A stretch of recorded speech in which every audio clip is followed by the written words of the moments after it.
গেল কয়েক বছর দফায় দফায় দাম বাড়লেও শিল্প চালানোর মতো গ্যাস পাচ্ছে না টেক্সটাইল মিলগুলো।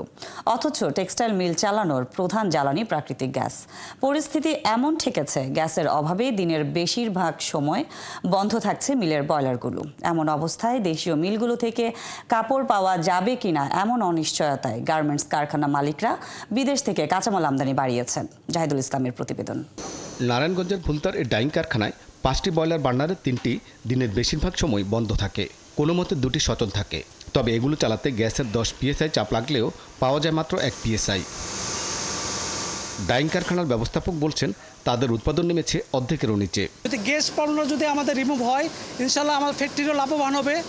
মোটামুটি আমাদের প্রোডাকশনও 100% আমরা 100% অ্যাচিভ করতে পারবে। এই ডাইং কারখানা থেকে যাওয়া কাপড়ে পাশের ভবনে একই গ্রুপের গার্মেন্টস কারখানায় তৈরি হয় রপ্তানিমুখী পোশাক। প্রতিষ্ঠানটির নির্বাহী পরিচালক জানান, গ্যাস সংকটে ডাইং কারখানার উৎপাদন কম হওয়া ধাক্কা লাগে পোশাক তৈরিতেও। এই ফ্যাব্রিক ক্রাইসিসের কারণে আমাকে বাইরে থেকে কাপড় আমদানি করতে হচ্ছে। তো এই ফ্যাব্রিকটা আমরা যদি 50% পাই, তাহলে আমার গার্মেন্টস প্রোডাকশনও হবে 50%। আর এনপিটি তো আমাদের বাড়ছেই, এফিসিয়েন্সি ডাউন হচ্ছে। গার্মেন্টস কারখানা মালিক ও পোশাক রপ্তানিকারকদের সংগঠন বিজিএমইএ বলছে, শিল্পে গ্যাসের চাপ এবং সরবরাহ স্বাভাবিক রাখলে বর্তমান সক্ষমতা দিয়ে অতিরিক্ত $40 লাখ বিলিয়ন আয় এবং 30 লাখ মানুষের কর্মসংস্থান হতো।